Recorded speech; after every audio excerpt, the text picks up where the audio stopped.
आसमां को झुकाने हम चले हैं, नई बुलंदियों को पाने हम चले हैं, भरोसा खुद की मेहनत पर है, यूं ही नहीं तूफानों से बाजी लगाने हम चले हैं।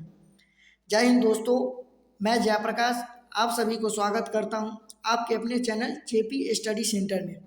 दोस्तों, अभी हम लोग जो पढ़ रहे हैं प्राचीन भारत के इतिहास, जिसमें आज छठा लेक्चर है। इससे पहले वाले लेक्चर में हम लोग पढ़ा था जैन धर्म के बारे में।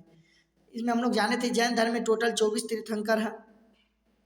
प्रथम तीर्थंकर या जैन धर्म के जो संस्थापक थे ऋषभदेव थे, उसे आदिनाथ के नाम से भी जाना जाता था।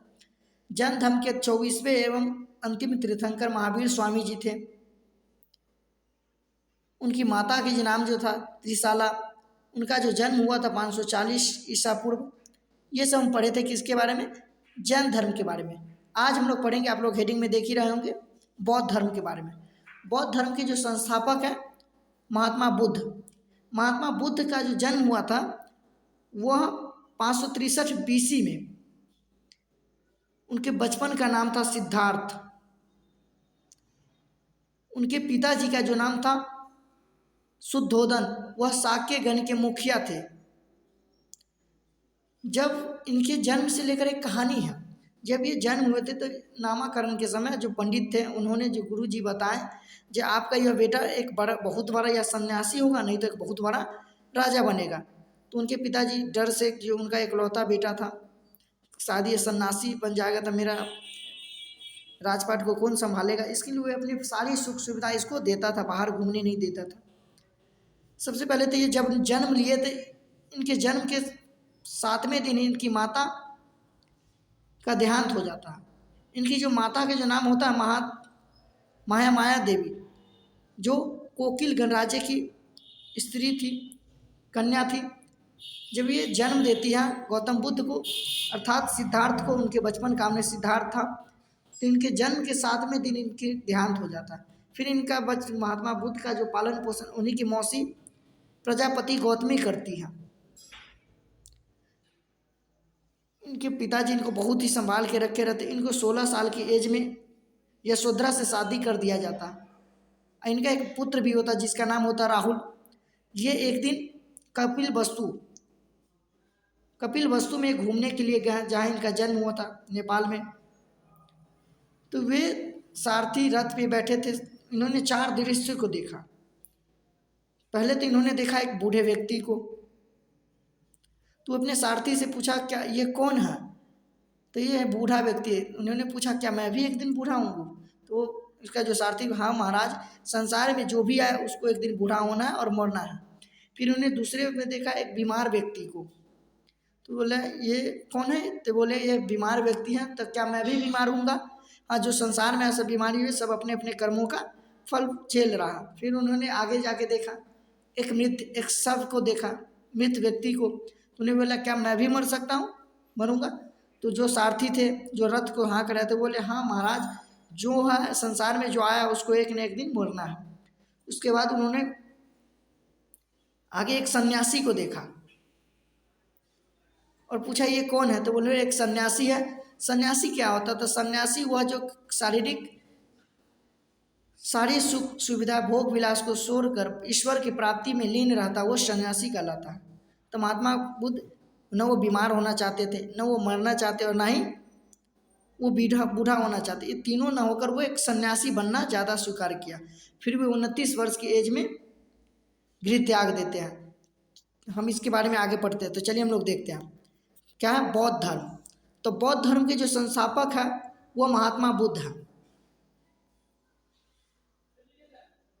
इनको लाइट ऑफ एशिया भी कहा जाता है।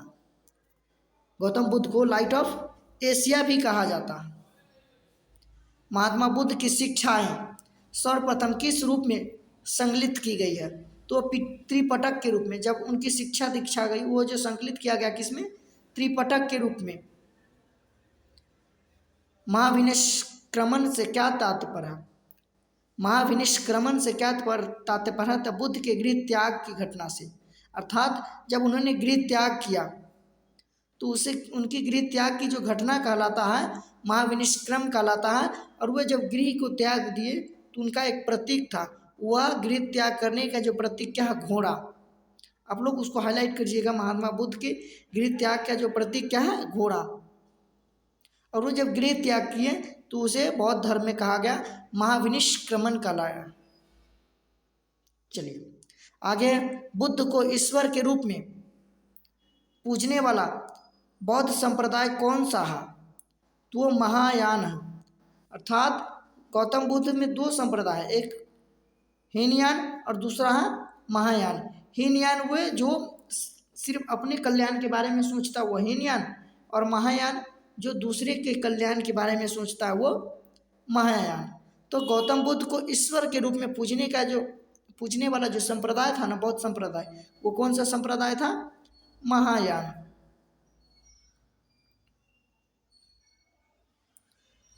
किस बौद्ध संगीति में बौद्ध संघ अर्थात स्थावीरवादी तथा महासंघिक जैसे दो भागों में विभाजित हुआ था?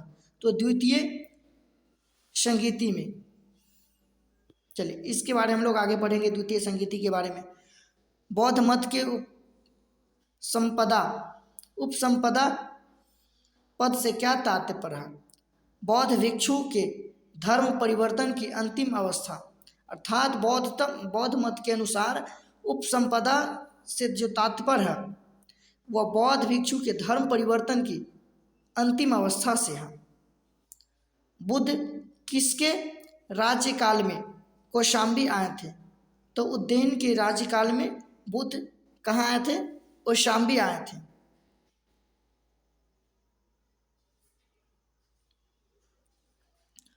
बौद्ध धर्म में शून्यवाद एवं विज्ञानवाद जैसी दार्शनिक पद्धतियों का उदय हुआ। इसका प्रभाव शंकराचार्य के दर्शन पर भी पड़ा। इसी कारण ने प्रच्छन्न बुद्ध की उपमा भी दी गई। अर्थात जो शून्यवाद क्वेश्चन आता, शून्यवाद का संपादन या प्रतिपादन किसने किया था? तो वो नागार्जुन ने किया था। और इसका जो असर जो पड़ा किस पे पड़ा? शंकराचार्य के दर्शन पर भी पड़ा, जिसे प्रच्छन्न बुद्ध की उपमा भी दी गई।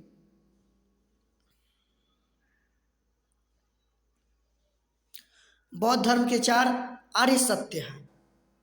बौद्ध धर्म में कितने आर्य सत्य हैं? 4 आर्य सत्य है। वो है दुख समुदाय, दुख निरोध तथा दुख निरोधगामिनी प्रतिपादन। ये 4 क्या है? आर्य सत्य। क्वेश्चन आ जाएगा बौद्ध धर्म में कितने आर्य सत्य है? तो वो 4 आर्य सत्य है। दुख समुदाय, दुख निरोध तथा दुख निरोधगामी प्रतिपदा। ये 4 क्या है? आर्य सत्य है।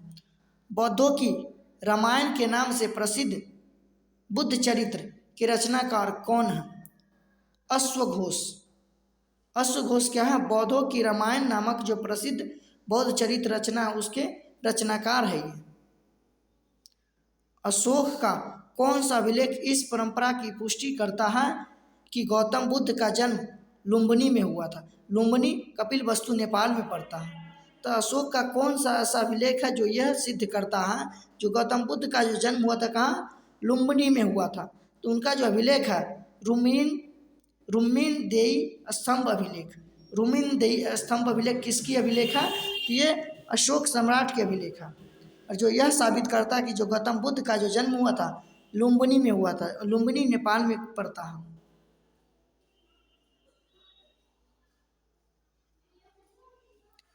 बौद्ध धर्म के महायान और हीनयान संप्रदायों में सर्वाधिक मौलिक अंतर कौन सा है? तो देवी देवताओं की पूजा का है। महायान भगवान बुद्ध को ईश्वर मानकर पूजा करते हैं, जबकि हीनयान उनको ईश्वर नहीं मानते हैं।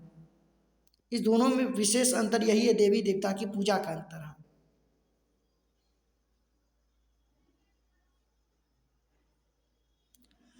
बुद्ध की सर्वाधिक मूर्तियों का निर्माण गांधार शैली में हुआ है।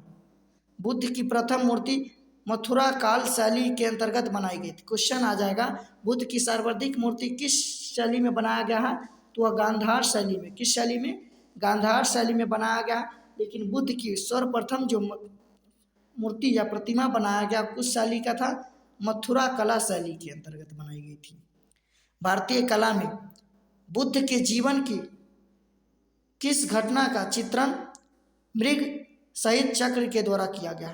तो प्रथम उपदेश, जब उन्होंने प्रथम उपदेश दिए तो वो प्रथम उपदेश दिए उसका जो प्रतीक जो था चक्र था, मृग सहित चक्र, जिसे धर्म चक्र भी के नाम से भी जाना जाता है। तो उन्होंने प्रथम उपदेश दिया गया, उनको मृग सहित चक्र उनका प्रतीक था।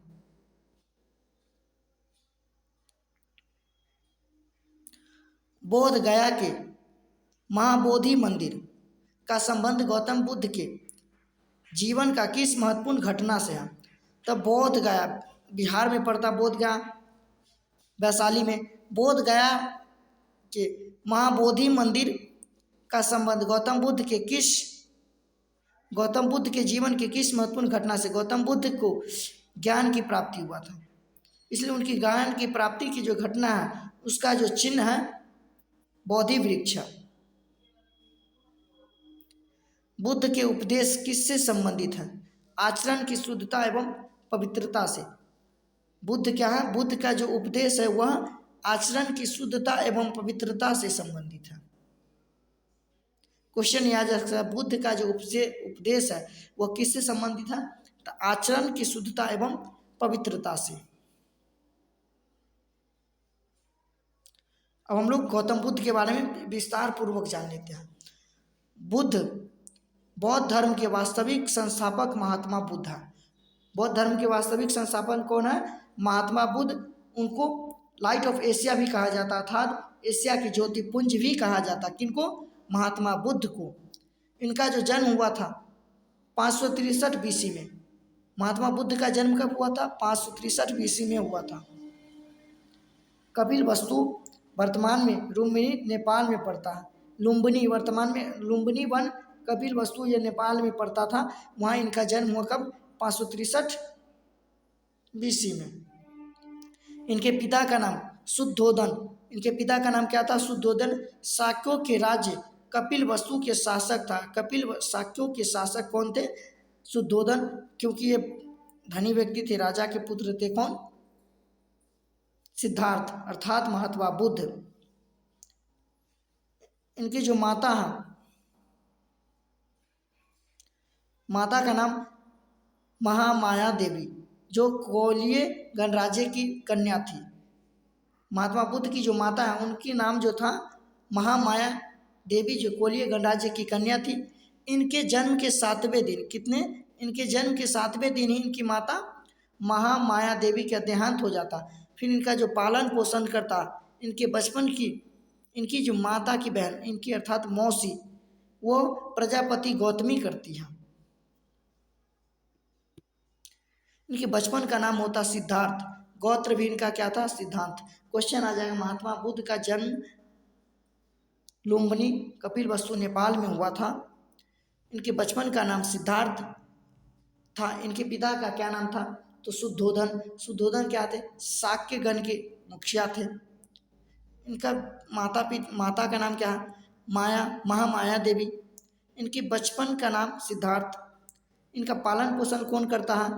विमाता प्रजापति गौतमी करती है। इनकी शादी हो जाता है 16 वर्ष की आयु में। इनका जो शादी कर दिया जाता है 16 वर्ष की आयु में यशोधरा से, जो कोलई गणराज्य की राजकुमारी थी। यशोधरा कौन थी? कोलई गणराज्य की राजकुमारी। और यशोधरा किसकी पत्नी थी? तो वो महात्मा बुद्ध की पत्नी थी। इनका एक पुत्र भी हुआ जिसे बोला गया राहुल। इनका पुत्र का नाम क्या था? राहुल। और जो जो वो बौद्ध धर्म को अपना लिए, ये जब क्या किए हुए सोचे क्या, मैं एक सन्यासी बन जाऊंगा। और वही सारथी थे जो उनको कपिल वस्तु के सैर कर यात्रा कराने के लिए ले गए थे। तो चन्ना क्या था? सारथी का नाम था चन्ना। और जो इस रथ से गए उस पर जो घोड़ा हाँकता, घोड़ा का नाम था कंथक। महात्मा बुद्ध को ज्ञान कहाँ प्राप्ति हो गया? तो उनकी जो ज्ञान की जो प्राप्ति होती है गया, बोध गया बिहार में पड़ता है। इनकी ज्ञान प्राप्ति जो की गई वो निरंजना नदी के किनारे, निरंजना नदी के तट पर किया गया। घटना संबोधित है। प्रथम उपदेश इन्हें दिया कहाँ? इन्होंने प्रथम उपदेश दिया ऋषिपतन सारनाथ में पड़ता है। इन्होंने अपना प्रथम उपदेश दिया ऋषिपतन सारनाथ, जिनका जो प्रतीक चिन्ह रखा गया चक्र। इनका जो शिष्य था आनंद एवं उपाली, इनके 2 शिष्य हुए। गौतम बुद्ध के कितने शिष्य? 2, आनंद एवं उपाली। धर्म प्रचार का स्थल, इन्होंने कहाँ कहाँ उपदेश दिए, कहाँ कहाँ बौद्ध धर्म का प्रचार प्रसार किए? तो शाक्य किए, काशी में किए, मगध, अंग, मल्ल, वज्जी, कौशल राज्य इत्यादि राज्यों में इन्होंने क्या किए? धर्म का प्रचार प्रसार किया, बौद्ध धर्म के।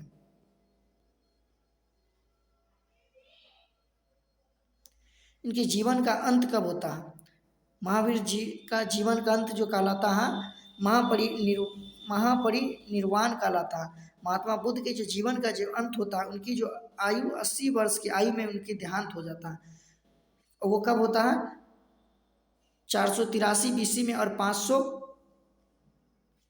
563 बीसी में उनका जन्म होता है कपिलवस्तु लुम्बिनी नेपाल में। उनका जो देहांत होता है 483 बीसी में 80 वर्ष की आयु में। दिन किस वैशाख का महीना था? पूर्णिमा था। वैशाख पूर्णिमा के दिन का क्या हो जाता है? देहांत हो जाता है। स्थल कुशीनगर, वर्तमान में कहाँ पर रहा? उत्तर प्रदेश में। वर्तमान में जहाँ उनकी देहांत हो गया कुशीनगर में। क्वेश्चन आता रहता है महात्मा बुद्ध के जीवन का अंत कहाँ हुआ था? कुशीनगर। और कुशीनगर कहाँ पर था?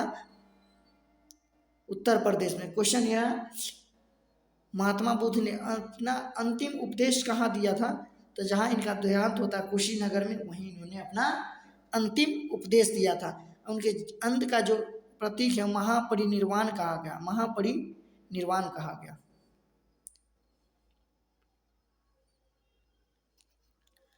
बुद्ध के जीवन काल में कौन संघ प्रमुख बनना चाहता था? उनके जीवन काल में देवदत्त जो संघ था वो प्रमुख बनना चाहता था। भारत में मूर्ति पूजा की नींव बौद्ध धर्म ने रखी तथा सर्वप्रथम बुद्ध की प्रतिमाओं का पूजन किया गया। भारत में बौद्ध धर्म ने ही क्या किया? मूर्ति पूजन का नींव रखी और बौद्ध धर्म की मूर्ति पूजन सबसे पहले किया गया। नालंदा विश्वविद्यालय की स्थापना किस काल में हुई थी? तो गुप्त काल में हुआ था। नालंदा विश्वविद्यालय की स्थापना किस काल में हुई थी? गुप्त काल में। और नालंदा विश्वविद्यालय को नष्ट किसने किया था? तो बख्तियार खिलजी ने किया था।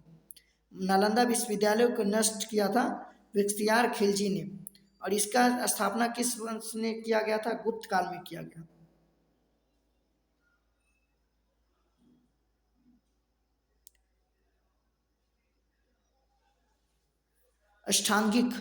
अष्टांगिक मार्ग की संकल्पना किससे संबंधित है? क्वेश्चन आ जाएगा अष्टांगिक मार्ग की संकल्पना किससे संबंधित है? तो धर्म चक्र परिवर्तन से। उन्होंने जब पहली बार क्या दिए? उपदेश दिए सारनाथ में, तो वो उसका जो प्रतीक रखा गया चक्र, जिसे धर्म चक्र परिवर्तन भी कहा गया।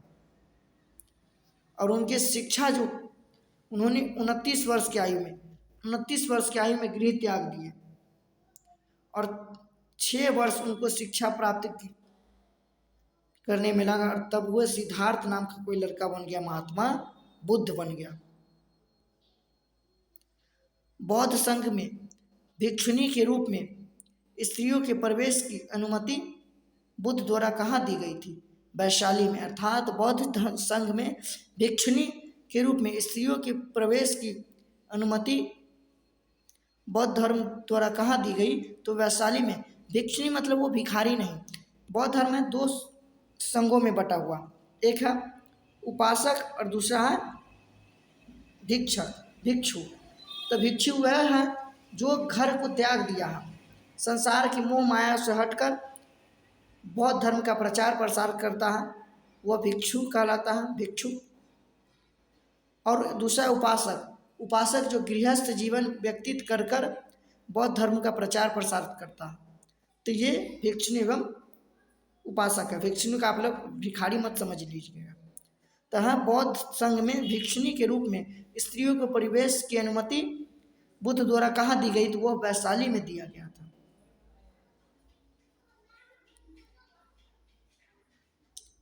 सम्राट अशोक ने अपने पुत्र महेंद्र तथा अपनी पुत्री संघमित्रा, उनके बेटा का नाम महेंद्र तथा पुत्री का नाम क्या, संघमित्रा, दोनों को बौद्ध धर्म के प्रचार प्रसार के लिए उन्होंने श्रीलंका भेजा था। क्वेश्चन आ जाएगा, सम्राट अशोक के पुत्र का नाम क्या था, महेंद्र, उनकी पुत्री का नाम संघमित्रा, इन दोनों के महाराज अशोक सम्राट ने श्रीलंका भेज दिया, किसके लिए, बौद्ध धर्म के प्रचार प्रसार के लिए।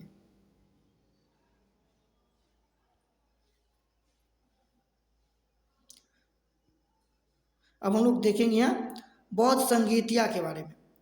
तो बौद्ध संगीत टोटल 4 हुए।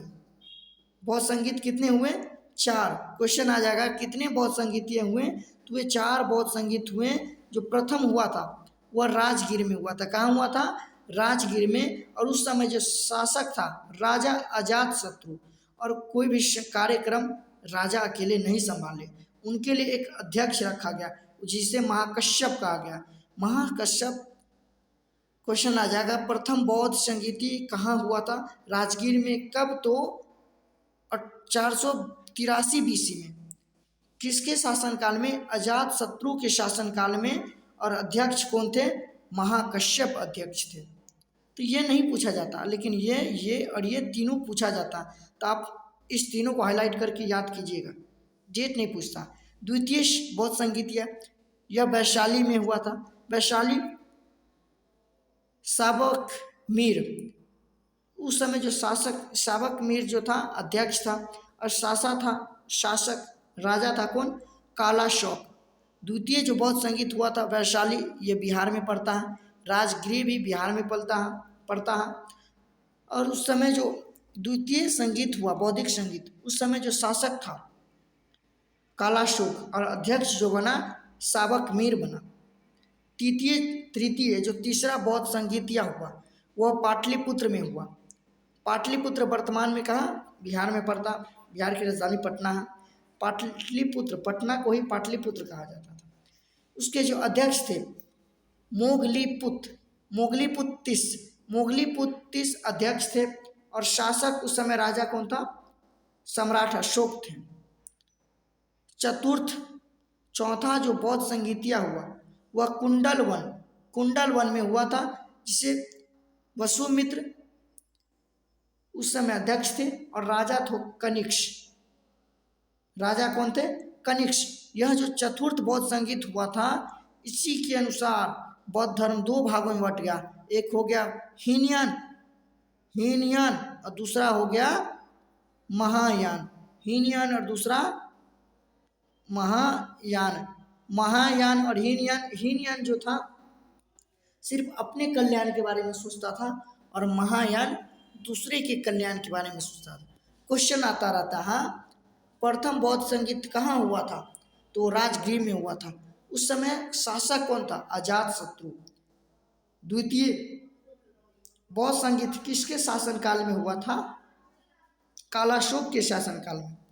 और चतुर्थ बौद्ध संगीतिया जो हुआ था कनिष्क के शासनकाल में, स्थान था कुंडल वन, और अध्यक्ष थे वसुमित्र। नागा अर्जुन किस बौद्ध संप्रदाय के थे, तो वे माध्यमिक संप्रदाय के थे। नागा अर्जुन माध्यमिक संप्रदाय के थे।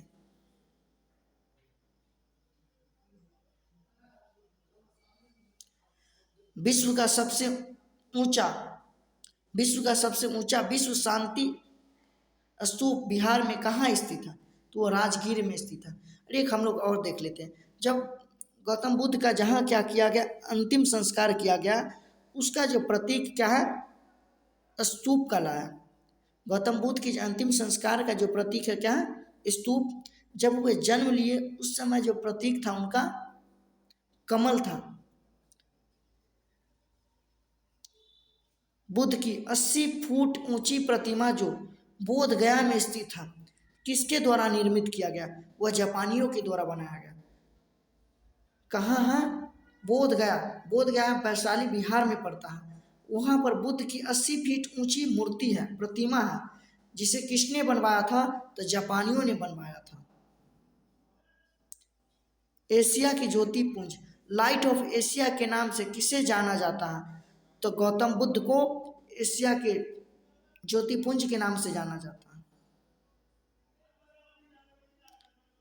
शून्यता, शून्यता के सिद्धांत का सर्वप्रथम प्रतिपादन करने वाला बौद्ध दार्शनिक कौन था?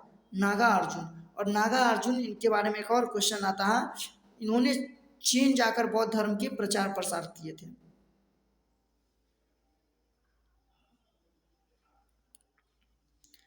नवनालंदा महाविहार किसके लिए विख्यात था? नवनालंदा महाविहार किसके लिए विख्यात है? तो पाली अनुसंधान संस्थान के लिए, जहाँ पर बौद्ध धर्म के लोगों के ठहरने का, वहाँ पर विश्राम करने का स्थान है। बौद्ध तथा जैन दोनों ही धर्म किस मत में विश्वास रखते हैं? तो बौद्ध धर्म एवं जैन धर्म, ये दोनों ऐसे धर्म हैं जो कर्म एवं पुनर्जन्म के सिद्धांत पर विश्वास रखते हैं, अर्थात किसी व्यक्ति का दोबारा जन्म हो सकता है, इस पे वो विश्वास रखते हैं। और ये दोनों धर्म ऐसे हैं जो ईश्वर में विश्वास नहीं रखते हैं। क्वेश्चन आता रहता है, जातक किस धर्म से संबंधित है? तो जातक बौद्ध धर्म से संबंधित है। आगम जैन धर्म से। इसको आप लोग याद करिएगा कैसे? जातक क्या?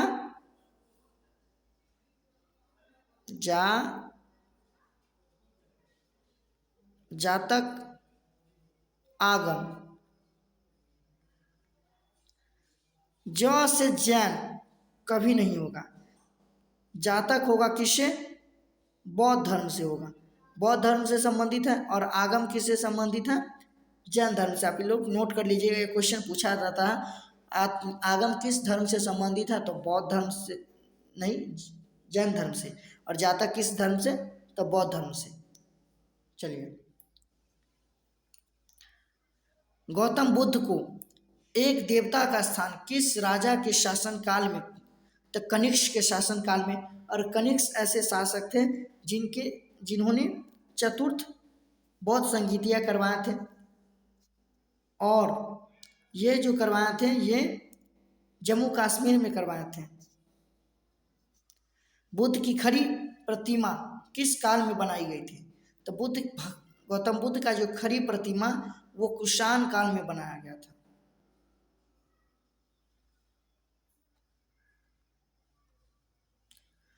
प्रथम शताब्दी ईस्वी में किस भारतीय बौद्ध भिक्षु को चीन भेजा गया? इस क्वेश्चन को आप लोग हाईलाइट कीजिए। प्रथम शताब्दी में किस भारतीय बौद्ध भिक्षु को कहाँ भेजा गया? चीन भेजा गया। तो वो नागार्जुन को भेजा गया। ये क्वेश्चन को आप लोग हाईलाइट कीजिए, बहुत पूछा जाता है। बौद्ध धर्म में 3 त्रिपिटक है। कितने? 3 त्रिपिटक है जो बौद्ध महात्मा बुद्ध के किसी न किसी उपदेश से संबंधित है।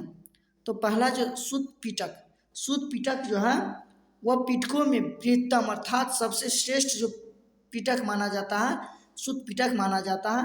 उसमें बुद्ध के उपदेशों व संवादों का संकलन मिलता है, अर्थात गौतम बुद्ध का जो उपदेश, उन्होंने जो उपदेश दिया तथा संवादों का संकलन किस में मिलता है? सुत्त पिटक में मिलता है।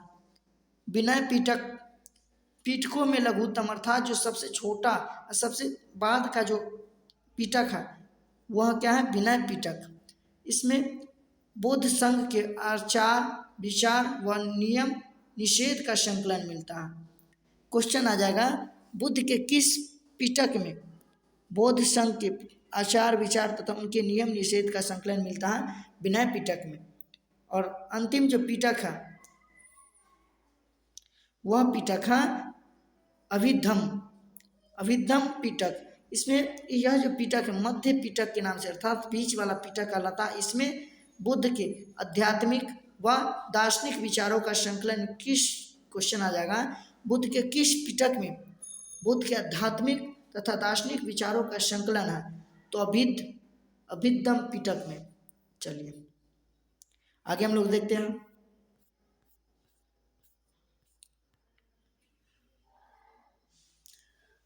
बुद्ध के जीवन पर किन 4 दृश्यों का अत्यधिक प्रभाव पड़ा? इसके बारे में हम लोग शुरू में ही पढ़े थे। उन्होंने कपिल वस्तु लुम्बिनी के जब यात्रा पे जा रहे थे तो उन्होंने 4 दृश्यों को देखा। सबसे पहले उन्होंने वृद्ध व्यक्ति को देखा, तो उन्होंने सारथी से पूछा, हे सारथी ये कौन है? तो बोले, हे महाराजा, हे राजकुमार, यह वृद्ध व्यक्ति है, तो क्या मैं भी वृद्ध हूँगा? क्या मैं भी बूढ़ा हूँगा? तो वे बोले, सारथी, हाँ राजन, हे राजकुमार, संसार में जो भी है सभी को एक न एक दिन बूढ़ा होना है। फिर वो आगे जाके देखे, बीमार व्यक्ति को देखे, तो बोले, क्या मैं भी ये कौन है? बीमार है, क्या मैं भी बीमार हूँ? हाँ, संसार में जो है वो भी बीमार होंगे, अपने कर्मों के जो फल है वो यहीं भोग कर जाएगा। फिर उन्होंने आगे जाकर एक मृतक, एक शव को देखा, तो बोले, क्या मैं, ये कौन है? तो वो बोले, एक शव है और ये इनकी मुक्ति प्राप्त हुई, ये मर गया, तो क्या मैं भी जो तो वह सारथी बोले, सारथी जो संसार में वो भी क्या होगा, एक न एक दिन क्या होगा, मरेगा। फिर वो आगे गए तो एक सन्यासी को देखे, तो बोले, ये क्या है, ये कौन है? तो जो सारथी था, तो क्या बोले, ये सन्यासी है। और सन्यासी क्या होता है? तो वे जो सांसारिक मोह माया से हटकर ईश्वर की प्राप्ति में या ईश्वर में लीन होता है, वो क्या कहलाता? सन्यासी। फिर वे सोच लेते कि मुझे भी क्या बनना है, सन्यासी बनना है। और वे 29 वर्ष की आयु में अपने पुत्र राहुल, अपनी पत्नी यशोधरा, सारे को छोड़कर सन्यासी बनकर निकल जाते घर से। और फिर वो बोध गया में जाकर शिक्षा ग्रहण करते हैं और 6 वर्ष उनको शिक्षा ग्रहण में समय लगता। फिर वो सिद्धार्थ नाम का लड़का बन जाता, महात्मा बुद्ध बन जाता और बौद्ध धर्म का स्थापना कर देता है। तो उनके जीवन में 4 दृश्यों का अत्यधिक प्रभाव पड़ा। सन्यासी बनने में सबसे बड़ा जो उनका जो प्रभाव पड़ा, एक व्यक्ति, बूढ़ा व्यक्ति, बीमार व्यक्ति, मृतक तथा एक सन्यासी। मगध के किस राजा ने बुद्ध के निवास के लिए बेलूवन नामक महाविहार बनवाया था? अर्थात जो मगध के एक शासक था, कौन? बिंबिसार, जो बुद्ध के निवास के लिए बेलूवन नामक एक महाविहार बनवाया था।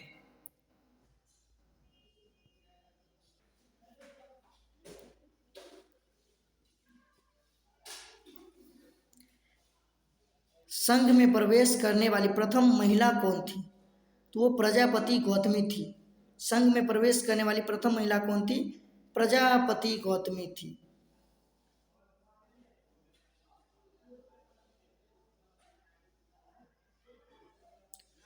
बुद्ध ने अपने जीवन की अंतिम वर्षा ऋतु कहाँ व्यतीत की? तो उन्होंने अपने जीवन की जो अंतिम वर्षा ऋतु है वह वैशाली में, कहाँ व्यतीत किए? वैशाली में व्यतीत किए, और वैशाली बिहार में पड़ता है।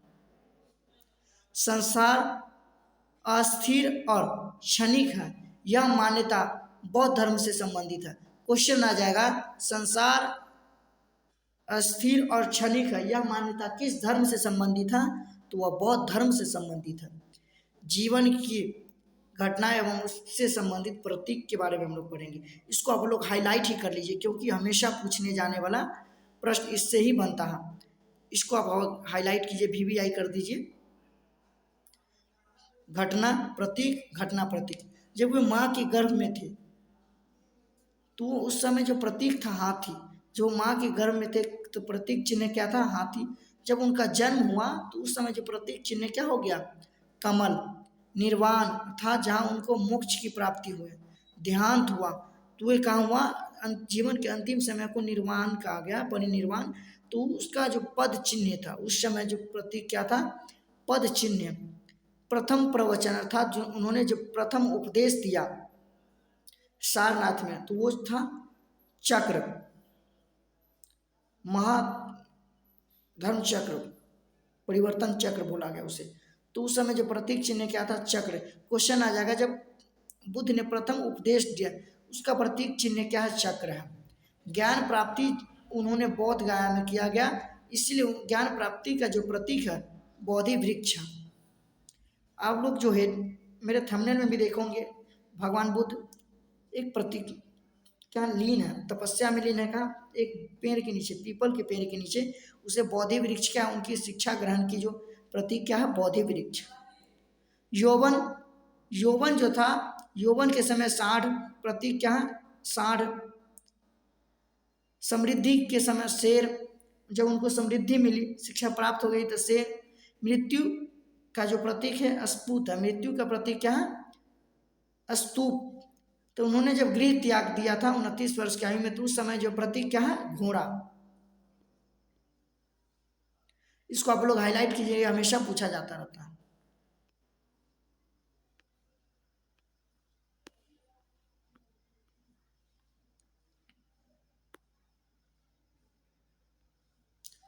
गंधार कला के, गंधार कला में बुद्ध को प्रतिबिंबित किया गया। किस कला में, गंधार कला में बुद्ध को प्रतिबिंबित किया गया, वह ग्रीक रोमन शैली में किया गया। उपोस्त का आचरण कौन करते थे, उपोस्त का जो आचरण कौन करते थे, बौद्ध भिक्षु। बौद्ध भिक्षु वह है जो सांसारिक सुख सुविधाओं को छोड़कर गौतम बुद्ध की प्रचार प्रसार करता है, बौद्ध धर्म की प्रचार प्रसार करता है, वह बौद्ध भिक्षु कहलाता है। महायान बौद्ध धर्म में बौद्धिस्व तथा अवलोकितेश्वर, अवलोकितेश्वर को किस अन्य नाम से जानते हैं, तो उनको जो अन्य नाम से जानता है, किनको, बौद्धिस्व अवलोकितेश्वर को अन्य नाम से जानता है, वो है क्या, पद्मपाणि, पद्मपाणि के नाम से जानता है। भारत का सबसे बड़ा बौद्ध मठ कहाँ स्थित है, तो भारत का सबसे बड़ा जो बौद्ध मठ है वह सिक्किम में स्थित है।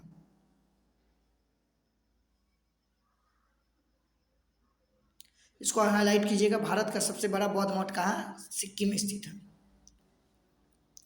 बौद्ध शब्दावली में, बौद्ध शब्दावली में धर्म चक्र परिवर्तन से क्या निर्देश होता है, तब बौद्ध के प्रथम उपदेश, अर्थात उन्होंने जब प्रथम उपदेश दिए सारनाथ में, तो उस समय जो प्रतीक चिन्ह रखा, चक्र रखा गया, जिसे धर्म चक्र परिवर्तन कहा गया।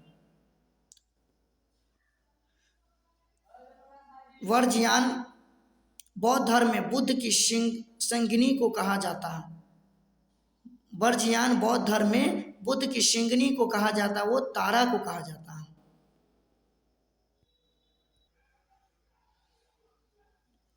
आगे, बौद्ध धर्म की किस शाखा में अनात्म सिद्धांत एवं पुद्गल को मान्यता दी गई है, बौद्ध धर्म के किस शाखा में अनात्म सिद्धांत एवं पुद्गल को मान्यता दी गई है, तो सर्वास्तिक में क्या किया गया, अनात्म सिद्धांत का मान्यता दिया गया। महासांघिकों के अनुसार जीव किससे निर्मित है, तो वो नव धर्म से निर्मित है। महासांघिकों के अनुसार जो जीव है वह नव धर्म से संबंधित है।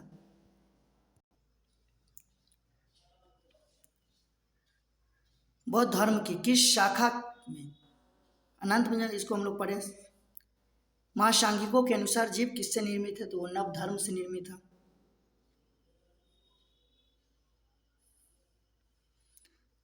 बौद्ध धर्म के त्रिरत्नों में क्या शामिल है, तो बौद्ध धर्म में 3 रत्न है, वह है बुद्ध, धम्म एवं संघ। इसको हाईलाइट आप कीजिएगा, यह क्वेश्चन पूछा जाता है, बौद्ध धर्म के त्रिरत्न कौन है, तो वो बुद्ध है, धम्म है और संघ है।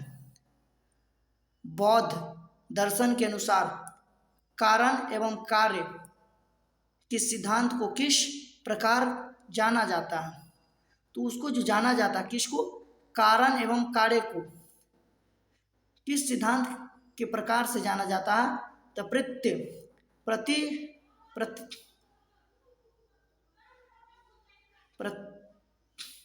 प्रतीत्य समुपाद के नाम से जाना जाता है। किसके नाम से, प्रतीत्य समुपाद के नाम से जाना जाता है। प्रतीत्य समुपाद का अर्थ होता है संसार के वे सभी वस्तुएं किसी न किसी कारण से उत्पन्न हुए हैं, इस प्रकार वे उस पर निर्भर करते हैं।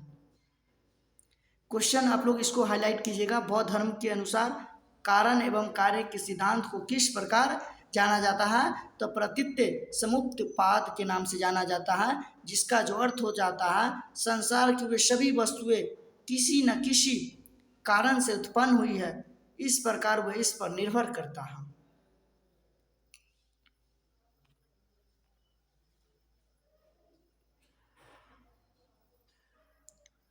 बौद्ध धर्म की महायान शाखा औपचारिक रूप से कनिष्क के शासनकाल में प्रारंभ हुआ था।